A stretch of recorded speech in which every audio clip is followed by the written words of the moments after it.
बाई तुझा आशीर्वाद मालिकेच्या पुढील जबरदस्त ट्विस्टमध्ये प्रेक्षकांना आपण पाहणार आहोत. विवान पुन्हा एकदा देशपांडेच्या घरात आग लावतो. अवनी स्वातीच्या घरी राहायला गेले असं सांगून अवनीच्या विरोधात महेशचे कान भरतो. महेश स्वातीच्या घरी जातो आणि तिथे खूप मोठा तमाशा करतो. अवनीला तो स्वतः धक्के मारून घराच्या बाहेर हाकलतो. त्यावेळेला नेमका राजा अवनीच्या मदतीला धावून येतो. आता अवनी एकटी पडलेली असते. राजा तिची समजूत घालतो आणि दांगटांच्या घरी ती परत राहायला येणार असतेच. तोपर्यंत राजा आणि अवनी दोघांनाही अनपेक्षित असं धक्कादायक सरप्राईज मिळणार असतं दांगट कुटुंबाकडून. कारण अख्ख्या गावात आत्या आणि दत्ताकाकाने अवनी आता दांगटांचं कुटुंब सोडून कायमची निघून गेली हा बोबाटा केलेला असतो ना. पण त्यांच्या तोंडावरती चपराक मारण्यासाठी त्यांनी भव्य मोठं असं रिसेप्शन ठेवलेलं असतं. आणि त्या रिसेप्शनमध्येच अवनी सगळ्यात मोठा धमाका हा करते की ती सर्वात मोठं सत्य सांगते. ते म्हणजे राजा आणि तिचं लग्न आहे ते खोटं आहे. तात्पुरती तडजोड केली होती, ते एक नाटक केलं होतं ते गुपित फोडते. आणि तेही यशासमोर. पण यशाच्या शब्दाचा मान राखून दांगट कुटुंबाची अब्रू वाचवण्यासाठी अवनी रिसेप्शनमध्ये येते खरी, पण तिथे सगळ्यात मोठा ट्विस्ट येतोय. कारण आता अख्ख्या गावासमोर आत्याला सडेतोड उत्तर देऊन तिचं तोंड बंद करण्यासाठी अण्णा डायरेक्ट अवनी आणि राजाचं सगळ्यांसमोर लग्नच लावतात.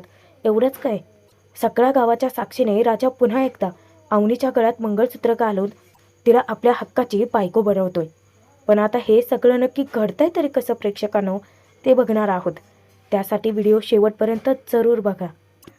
प्रेक्षकांनो, आपण आजच्या भागामध्ये पाहिलं होतं बघा की अवनीची आईसुद्धा चंद्रकांतला अवनीला भेटू देत नाही. ती तिला तेथून हकलवून देते. पण अवनीची दुसरी काहीतरी नाण्याची बाजू असू शकते ना. कारण अवनी त्याच्याशिवाय इतकं चुकीचं पाऊल कधी उचलणारच नाही हा विश्वास स्वातीला तिच्यावरती असतो. म्हणून आता ती स्वतःच्या घरी तिला राहायला पाठवते. तिथे गेल्यानंतर अवनीचं खूप अपमान होतं. स्वातीची आई तिला वाटेल तसं बोलते. पण ते सगळं जरी तिच्या जिव्हारी लागलं असलं तरी तिला सर्वात जास्त महत्त्वाचं असतं तो म्हणजे चंद्रकांतचा जीव. राजाला जरी तिने जायला सांगितलेलं असलं ना तरीसुद्धा मनात कुठेतरी तिला खंत असते की त्याच राजाने तिची किती मदत केली. एवढंच काय, तिच्यासाठी स्वतःचा जीवसुद्धा धोक्यात घातला. राजाला खूपच अस्वस्थ वाटत असतं, वाईट वाटत असतं की आता अवनी कायमची त्याच्यापासून दूर जाणार. आणि तो देवी आईला सतत जा विचारत असतो की असं का त्याच्यासोबतच. पण तोपर्यंत जेव्हा औषध गोळ्या चंद्रकांतच्या घेऊन येतो महेश, त्यावेळेला मात्र विवान तिथे आग लावतो. मुद्दामच तो महेशला सांगतो की इथे तुझ्या वडिलांचा जीव वाचावा यासाठी तू प्रयत्न करतोयस, त्यांच्यासाठी इतकी धावपळ करतोयस. पण तुला माहिती आहे की तुझे बाबा आहेत की गेले ते बघण्यासाठी अवनी इथे आली होती. महेश धक्क्याने विचारतो की अवनी इथे आली होती. तेव्हा विवान आता हे सगळं वरचढ ठरवून सांगतो. महेशला तो सांगतो की हो, त्या ड्रायव्हरला सोबत घेऊन आली होती. नाही म्हणजे आता माझ्यासमोर तरी बोलली असे, पण आता तुम्हाला दाखवायचं नाही का की तिच्या बाबांवरती किती जीव आहे, तिचं किती प्रेम आहे तिच्या बापावरती. वरवरची नाटकं नुसती. मला सांग महेश, जर अवनीला खरंच बाबांची काळजी असती, तिला त्यांना भेटायचंच असतं, तर मग ती एकटी येऊ शकली असती ना. त्या फडतूस ड्रायव्हरला सोबत आणायची काय गरज होती. ती त्या ड्रायव्हरला सुद्धा सोबत घेऊन आली होती. आणि तुला माहिती आहे आता ती कुठे गेली आहे? ती गेली आहे स्वातीच्या घरी. हो, स्वाती वहिनींच्या घरी गेली आहे ती. महेश विचारतो की काय? आणि जेव्हा तो स्वातीला जा विचारतो ना तेव्हा तिचे ततपप होतं, तिची बोबडी वळते, घाबरून जाते. पण महेश आता प्रचंड चिडतो. खरं तर त्याला राग याचा आलेला असतो की अवनीने एवढी घराण्याची इज्जत अब्रू वेशीला टांगली. आज चंद्रकांतवरती वेळ आली ती फक्त अवनीमुळे. आणि त्या मुलीला स्वाती तिच्या घरी कशी काय पाठवू शकते. आणि तो रागाच्या भरात स्वातीच्या घराकडे जायला निघतो. तोपर्यंत यशादासुद्धा इकडे आता घरी आलेला असतो. अख्खं दांगट कुटुंब एकत्रित असतं, टेन्शनमध्ये असतं. तो सुद्धा आल्यानंतर आता चिडचिड करायला लागतो की गाव तोंडाला येईल ते बोलत सुटतं. अवनी तिच्या वडिलांची तब्येत ठीक नाही आहे म्हणून गेलेत. आणि अख्खं गाव तिच्याबद्दल हे बोलतं आहे की दांगटांच्या घरात सून टिकणारच नाही आहे. आणि तुम्हाला माहीत नाही आहे, ती लोकं पैसा लावत आहेत आपल्या घराण्याच्या सूनबाईवरती. अशी कशी काय वागू शकतात ही लोकं, इतकं विकृत. त्यावेळेला आता पाण्यालासुद्धा खूपच राग येतो. त्यावेळेला तो म्हणतो की या लोकांना ना हे सगळं आत्यामुळे घडतं आहे. जबाबदार आहेत हे दोघे, ते आत्ता आणि दत्ता काका. वेळच्या वेळेला जर त्यांच्या नाड्या आवडल्या ना तर हे सगळं ऐकून घ्यायची गरजच पडली नसती. त्यावर आता यशोदा विचारतो की पाण्या, किती लोकांची तोंडं बंद करणार आहेस तू? सांग ना, किती लोकांची तोंडं बंद करणार आहेस? आज एकाला गप्प केला, उद्या दुसरा बोलणारच आहे. पण आता यावरती तोडगा म्हणून अण्णाला एक उपाय सुचतो. अण्णा तिथे आता त्यांच्या पोरांना एक प्लॅन समजावून सांगतात. या सगळ्यांची तोंडे जर बंद करायची असतील ना तर मग अवनी आल्यानंतर सगळ्या गावाच्या साक्षीने अवनी आणि राजाचं धूमधडाक्यात पुन्हा लग्न लावायचं. रिसेप्शनचं नाव आहे फक्त, पण लग्न लावायचं. अण्णांचा प्लॅन आता त्या तिघांनाही पटलेला असतो. पण एक प्रश्न उरतोच, अवनी कधी परत येणार आहे? यशोदा तिकडे आता राजाला फोन करतो. अवनीबद्दल जेव्हा तो चौकशी करतो ना त्यावेळेला राजा सांगतो की नाही, म्हणजे आमचं बोलणं झालं, त्या दादा त्यांच्या वहिनीच्या घरी थांबलेत. म्हणजे त्यांच्या घरी पण कोणी नाही आहे ना, सगळे हॉस्पिटलमध्ये आहेत आणि त्यांच्या बाबांची तब्येत अजून ठीक नाही आहे. यशोदा, आम्ही भेटून येतो त्यांना. तिकडून यशोदा राजाला सांगतो की आपल्या घरच्या सुनबाईला लवकर घेऊन ये, आम्ही सगळेजण वाट बघतोय. आता राजाला भलतंच टेन्शन आलेलं असतं. अवनी तर स्पष्टच सांगितलंय तिने की ती येणार नाही आहे, ते लग्न एक खोटं होतं आणि हे नातं कधीतरी संपणारच होतं ना. राजा शेवटी आता देवी आईचा धावा करतो आणि तो तिकडे आता अवनीकडे परत यायला निघतो. कदाचित कन्व्हिन्स करू शकलो तर हा विचार करून अवनीसाठी परत आलेला असतो. पण इकडे तोपर्यंत महेश पोहोचतो. अवनीला पाहिल्यानंतर त्याच्या तळपायाच्या मस्तकात जाते. तो तिथेच मोठा तमाशा घालायला लागतो की अवनी, तुझं काय काम आहे इथे? तिथून हॉस्पिटलमधून तुला हाकलून दिलं तर तू इथे आता पाहुण्यांच्या घरी राहून आमच्या आबरूचे धिंडवडे काढणार आहेस का?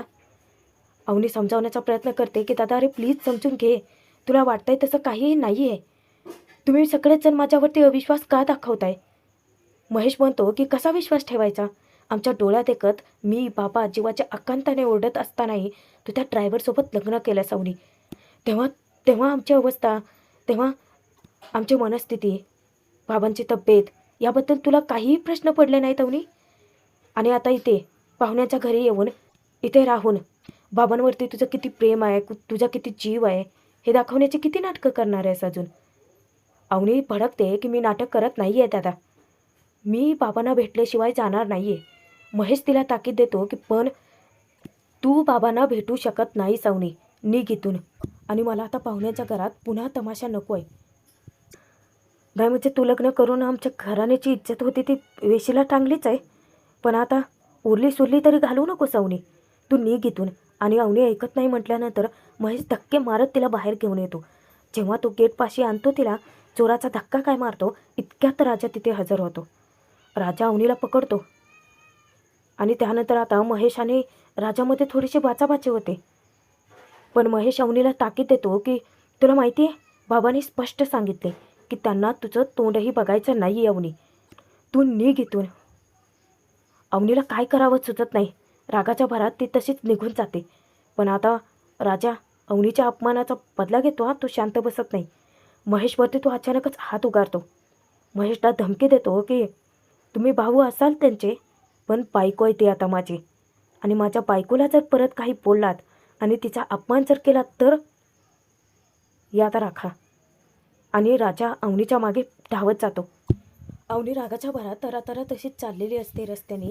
राजा तिला समजावण्याचा अतोनात प्रयत्न करतो, पण ऐकून घेण्याच्या मनस्थितीतच नसते ती. तिला काही मार्गच दिसत नसतो, डोळ्यापुढे फक्त अंधार.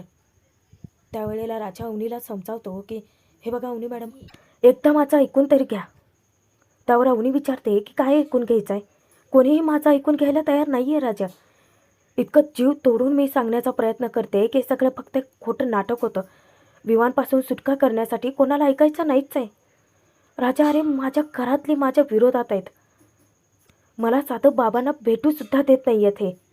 तुला माहिती आहे ना माझ्या बाबांवरती किती जीव आहे, आणि मला माहिती आहे की त्यांचंही माझ्यावरती खूप प्रेम आहे. मला माहिती आहे की बाबा शुद्धीवरती आले ना तर माझ्याशी नक्की बोलले असतील, पण पण ते भेटूच देत नाही आहेत मला. मला ना काहीच सुचत नाही आहे राजा. कुठे जाऊ, काय करू, काही कळत नाही आहे मला. अवनीची इतकी चिडचिड होत असते. राजा आता तिला शांतपणे बाकावरती बसवतो आणि त्यानंतर तिची समजूत घालतो की मॅडम हे बघा, खरं तर तुमच्या फॅमिलीमध्ये बोलण्याचा माझा काहीच अधिकार नाही आहे. पण एक सजेशन देतो आहे तुम्हाला की पटलं तर बघा. हे बघा मॅडम, आपलं लग्न ज्या परिस्थितीत झालं म्हणजे खोटं लग्न करावं लागलं ते तुम्हाला त्या सोंगट्या विमानापासून सुटका करण्यासाठी. पण मॅडम, तुम्ही हा विचार का करताय की कोणीच तुमचं ऐकून घेत नाही आहे? तुम्ही सिच्युएशन बघा ना. या सिच्युएशनमध्ये तुमच्या घरची मंडळी तुमच्यावरती विश्वास ठेवतील तरी कसा सांगा ना. आणि त्यात त्या सोंगट्याने आपण येण्याआधीच तिथे त्या सगळ्यांच्या मनात वेगळंच काहीतरी भरवलं होतं तुमच्याबद्दल. तुमच्या वहिनीने सांगितलं ना तुम्हाला. अवनी म्हणते की ते तर आहेच, त्या विमानला ना मी सोडणार नाही. त्याच्यामुळे माझं अख्खं आयुष्य बरबाद झालं आहे. मला माझ्या कुटुंबापासून त्याने दूर केलं आहे. त्या सगळ्याचा मी बदला घेणार त्याच्यापासून. तर अशी शिक्षा देणार ना. राजा म्हणतो की देणार, आपण त्यांना शिक्षा मिळवून देणार, पण आधी स्वतःचा विचार करा ना. हे बघा, आता सगळेच जण तुमच्यावरती चिडलेत. त्यांना थोडंसं शांत होऊ द्या. बाबांची तब्येत ठीक होऊ द्यात. त्यानंतर तुम्ही एके दिवशी स्वतः भेटा त्यांना. शांतपणे तुम्ही बसून बोला. हवं तर मी येतो ना तुमच्यासोबत. हे लग्न खोटं होतं. त्या सोंगट्या विमानपासून तुम्हाला सुटका हवी होती म्हणून हे सगळं तुम्ही केलं. हे लग्न खरं नसून एक नाटक होतं तात्पुरतं. हे आपण तुमच्या बाबांना, तुमच्या दादांना समजावून सांगूयात ना. अवनी विचारते की पण ते ऐकतील? राजा म्हणतो की ऐकावं लागेल, कारण तुम्ही तसं त्यांना पटवून द्याल. माझा विश्वास आहे तुमच्यावरती. पण सध्या तुम्ही या सगळ्या गोष्टीचा विचार करू नका. आणि एक मॅडम, होप उलाई तोफ चीज असते. होप सोडायची नाही. काही जरी झालं तरी होप सोडायची नाही. अवनी उलट राजाचं कौतुक करते की या सगळ्या सिच्युएशनमध्ये तू इतका पॉझिटिव्ह विचार कसा काय करू शकतो. राजा सांगतो की निगेटिव्ह विचार मनाला शिव पण द्यायचा नाही मॅडम. ते म्हणतात ना की कितीही दरवाजे बंद झाले तरीसुद्धा देवाचा एक दरवाजा आपल्यासाठी उघडा असतोच. तसंच काहीच आहे. तुम्हाला आता तुमची स्वप्न पूर्ण करायची आहेत. तुम्ही आता त्याच्यावरती फोकस करा. ह्या सगळ्याचा विचार तात्पुरता बंद करा. या सगळ्यांना आपण कन्व्हिन्स करूयात. खरं काय ते आपण सांगणार आहोतच, पण थोडासा धीर धरा. हे सगळं वातावरण थंडगार होऊ द्यात.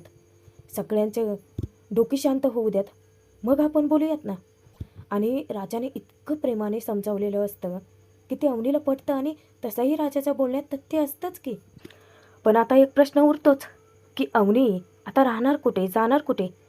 त्यावेळेला राजा पुन्हा सांगतो की काय मॅडम, मी तुम्हाला वचन दिलं होतं ना की तुमचं स्वप्न पूर्ण होईपर्यंत मी तुमची साथ सोडणार नाही. आणि आता आमचं अख्खं कुटुंब पण तुमच्यासोबत उभं आहे. आणि तुम्हाला घर नाही आहे असं कसं काय म्हणू शकता? अहो, आपलं घर आहे ना, म्हणजे माझं घर आहे ना.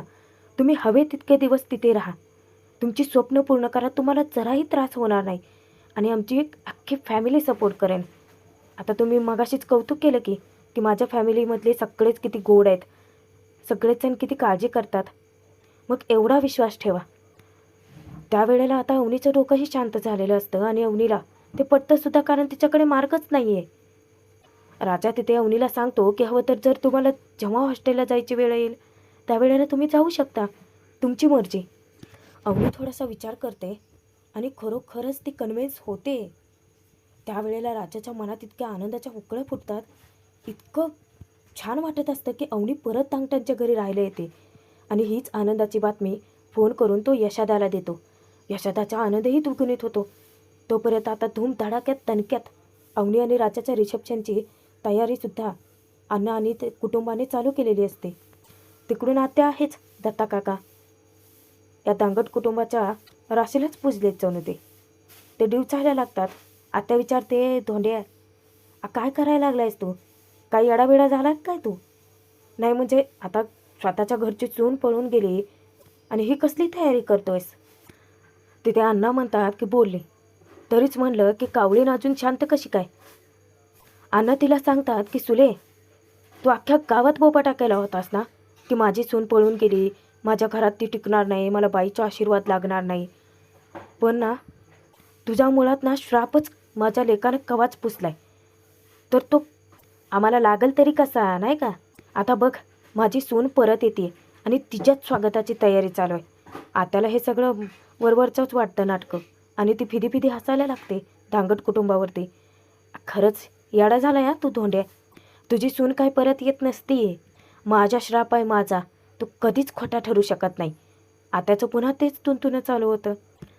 त्यानंतर आता रात्रीच्या वेळी राजा ज्या वेळेस अवनीला घेऊन येतो गावात, सगळीकडे त्यांचे होल्डिंग्स लागलेले असतात. अवनी आणि राजाचं रिसेप्शन ठेवलेलं असतं. आता ते होल्डिंग्स पाहिल्यानंतर अवनीच्या पायाखालची जमीनच सरकते की राजाच्याही काळजाचा ठोका चुकतो की दांगट कुटुंबाने त्यांना न सांगताच हे प्रकार. आणि राजावरती अवनी प्रचंड चिडते. राजाला ते विचारते की काय आहे हे सगळं. राजा म्हणतो की मला पण माहीत नाही आहे, कोणी केलं हे सगळं.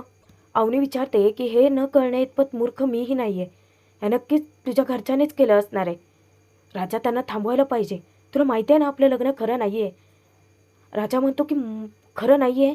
अहो मॅडम, मी आज सकाळी सगळं सांगणार होतो माझ्या घरच्यांना, पण ते अचानक तुमच्या वडिलांच्या तब्येतीबद्दल कळलं. मी मी सगळ्यांना सांगेन. अवनी विचारते की काय सांगणार आहेस आता. राजा हे बघ, मी तुमच्या घरची सून कायमची बनून राहू शकत नाही. हे मुळात लग्नच खोटं आहे. आता तुझ्या घरच्यांना कन्व्हिन्स कसं करायचं, सत्य कसं सांगायचं तू बघ. पण मी तुला सांगते की हे जे काही रिसेप्शन वगैरे ठेवलं आहे ना, मी अजिबात तिथे येणार नाही आहे. तू आत्ताच्या आत्ता घरी चल आणि तुझ्या घरच्यांना खरं काय ते सांगून टाक. आणि अवनी ताडकन काढीत बसते. राजालाही प्रचंड टेन्शन आलेलं असतं. काय करावं काही सुचत नसतं. आणि त्यात आता अचानक जेव्हा ते दोघेही घरी पोहोचतात तर घरात सगळी माणसं जमलेली असतात. त्यांच्या अंगणामध्ये सगळीकडे मस्त राजा अवनीचे होल्डिंग्स लागलेले असतात. सगळं रिसेप्शनची तयारी झालेली असते. अख्खं दांगट कुटुंब मस्त असं सजलेलं असतं. छान असे वेगळे असे कपडे घातलेले असतात. मस्त रुबाबदार दिसतात दांगट कुटुंब. पण आता सगळ्यात जास्त टेन्शन तर राजाला येतं ना, कारण अवनी प्रचंड भडकलेली असते. ती जा विचारते की काय आहे सगळं. म्हणून मी तुला सांगितलं होतं की तुझ्या घरच्यांना विश्वासात घे आणि खरं काय ते सांगून टाक. राजा, हे सगळं प्रकरण वाढत चाललंय. मी अजून तुझ्यासोबत हे सगळे नाटक नाही करू शकत. बघतोयस ना तू, या लग्नाच्या नाटकाच्या पायीच माझ्या बाबांची काय अवस्था झाली. राजा तिथे आता अवनीला सांगतो की थोडा वेळ तरी द्या. तुम्हीच बोलत सुटल्यात, काहीतरी विचार तरी करू द्या. अवनी त्याला विचारते की काय विचार करणार आहेस तू. राजा अवनीच्या गाडीकडे लक्ष जातं आणि दांगट कुटुंब त्यांच्या स्वागतासाठी हजरच होतं. आता ते दोघेही गाडीच्या खालती उतरतात आणि त्या दोघांचंही स्वागतच होतं. ते दोघेही आता घरात जातात, कारण दांगट कुटुंब जे असतं, राजाचे भावंड आणि अण्णा त्यांना आता छान असं कपडे वगैरे देतात, तयार होऊन बाहेर यायला सांगतात. त्याने ऑलरेडी सगळी तयारी केलेली असते आणि अवनीला परत आल्याचं पाहून आत्याचं पार तोंडच बंद होतं की. पण अवनी आता राजाला एका खोलीत घेऊन जाते आणि इतकी ओरडते त्याच्यावरती. हे बघ राजा, मी तुला आत्ताच सांगते की तुझ्या घरच्यांना खरं काय ते सांग. त्यावर राजा विचारतो की अहो पण या सगळ्या सिच्युएशनमध्ये तुमच्या लक्षात येत आहे का माझ्या घरचे किती खुश आहेत, बाहेर सगळेच जण जमलेत. अवनी विचारते की अरे मग मी काय करू यासाठी. या सगळ्यांमध्ये तुझी चूक आहे ना. तुझ्या घरच्यांना सगळं काय ते सांगायला हवं होतं. राजा विचारतो की कधी सांगायला हवं होतं. तुम्ही सांगा ना, वेळ मिळाला का मला. रात्रीच्या वेळेला विश्वासात घेऊन सांगायला गेलो तर त्या सोंगट्या विमानाने इथे येऊन तमाशा केला. त्यानंतर दुसऱ्या दिवशी आता सांगणार तर तुमच्या बाबांच्या तब्येतीबद्दल कळालं आजच. मग मी कधी सांगणार होतो माझ्या कुटुंबाला. त्यावर अवनी प्रचंड टेन्शन घेते. अवनी म्हणते की हे बघ राजा, काहीही कर, काहीही, पण प्लीज हे सगळं थांबव. मी अजून हे नाटक नाही करू शकत. आणि तिथे यशादा येतो. यशादाने थोडंसं ऐकलेलं असतं. तो विचारतो की नाटक, कसलं नाटक. त्यावेळेला राजा प्रचंड घाबरून जातो यशादाला पाहून. यशादा आता आत येतो, दरवाजा लावतो आणि विचारतो की कसलं नाटक. राजा, कशाबद्दल बोलतायत या. त्यावर आता राजा थापा मारण्याचा प्रयत्नात असतो खरा की दादा ते काही नाही, अरे सांगतो तुला मी नंतर. पण अवनी त्याला ओरडते की राजा प्लीज आता तरी थांब. खोटं बोलून आपण या सगळ्यांची फसवणूक करतोय, केलीच आहे, पण आता नको. अजून यांना अंधारात ठेवायला नको आहे. यशादा धक्क्याने विचारतो की अंधारात ठेवायला नको आहे म्हणजे नक्की काय झाले, काय केले.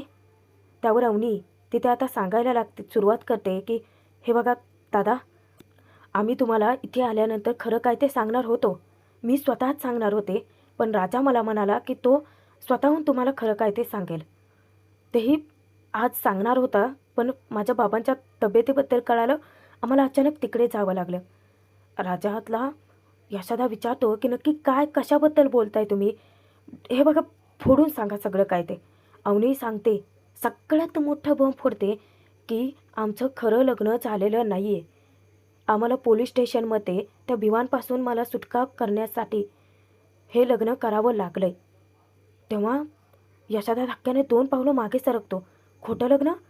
त्याला तर काहीच सुचत नसतं, काहीच कळत नसतं. अवनीला तो विचारतो की नक्की काय घडलंय? खोटं खोटं लग्न म्हणजे?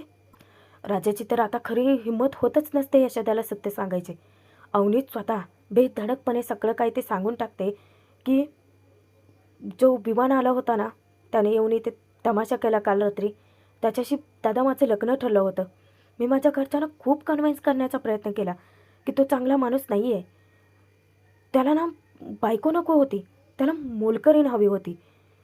माझे स्वप्न, माझ्या इच्छा, माझे करिअर, माझं गोल्ड मेडल याच्याशी त्याला काहीही फरक पडत नव्हता. ते त्याच्यासाठी त्याच्या पायाची धूळ समानच होतं. आणि मला त्याच्याशी लग्न करायचं नव्हतं. मी बाबांनाही समजावण्याचा खूप प्रयत्न केला. पण त्यावेळेला त्याच्यापासून सुटका करण्यासाठी राजाने माझी मदत केली. सुरुवातीला त्याला किडनॅप केलं. त्या प्लॅनमध्ये तुम्ही पण होता ना? यशोदा सांगतो की हो हो होतो. पण पुढे? अवनी सांगते की पण तो प्लॅन फसला आणि बाबाने 2 दिवसात रजिस्टर मॅरेज करायचं असं ठरवूनच टाकलं होतं. पण प्लॅन फसला आणि त्यानंतर मग बाबांनी अचानक लग्न ठरवलं. काय करावं काहीच सुचत नव्हतं. त्यात माझं आर्किटेक्चरचं एक मॉडेल होतं, ते खूप मोठ्या कॉम्पिटिशनमध्ये माझं सिलेक्शन झालं होतं. पण काय उपयोग त्याचा, कारण माझं लग्न होणार होतं आणि विमान तर माझ्या स्वप्नांना त्याच्या आयुष्यात जागाच नव्हती. मलाच जागा नव्हती तिथे माझ्या स्वप्नांना कशी मिळणार ना. म्हणून मी राजाची मदत मागितली. राजाने त्यावेळेलाच मला सल्ला दिला की माझ्या अस्तित्वाची जाणीव माझ्या कुटुंबाला करून द्यावी लागेल आणि म्हणूनच मी राजासोबत पळून जाण्याचा म्हणजे निघून जाण्याचा प्लॅन केला. मी राजासोबत निघून आले, पण शेवटी माझ्या बाबांनी मला गाठलं. त्याने आमच्या गाडीचा पाठलाग केला आणि राजाचा जीव धोक्यात होता. बाबांनी मला काही केलं नसतं, पण राजा आणि म्हणून आम्ही डायरेक्ट पोलीस स्टेशनमध्ये गेलो. राजाने गाडी पोलीस स्टेशनमध्ये घेतली. तिथे त्यांचा गैरसमज हा झाला की आम्ही पळून आलो आहे कारण आमचं एकमेकांवरती प्रेम आहे आणि त्यांनी आम्हाला लग्नाचा सल्ला दिला दादा. आणि तो आम्हाला मान्य करावा लागला, कारण जर मी परत गेले असते बाबासोबत तर त्यांनी विवानसोबत लग्न लावून दिलं असतं. आणि एवढंच काय, त्यांनी राजाला सोडलंसुद्धा नसतं. राजाच्या एकीकडे जीव वाचवायचा आणि दुसरीकडे माझी स्वप्न, मला इतकंच डोळ्यासमोर दिसलं आणि म्हणून मी ते लग्न केलं. पण ते लग्न खोटं होतं, एक नाटक होतं. ऐकून आता यशाच्या पायाखालची जमीनच हादरते. पण आता यशोदाला सत्य कळलंय की अवनी फक्त डांगटांची सून होण्याचं एक नाटक करते. पण आता या रिसेप्शनमध्ये चक्क अवनी राजासोबत लग्नाला होकार कशी देतीये. अण्णा अख्ख्या गावाच्या साक्षीने त्या आत्या आणि दत्ता काकाच्या नाकावर टिचून धूमधडाक्यात त्याच रिसेप्शनमध्ये अवनी आणि राजाचं लग्न कसं लावतायत पाहणं मनोरंजक ठरणार आहे प्रेक्षकांनो. आणि तो भाग तुम्हाला उद्या मिळेलच. बाई तुझा आशीर्वाद मालिकेचे पुढचे भाग पाहण्यासाठी सबस्क्राईब जरूर करून ठेवा.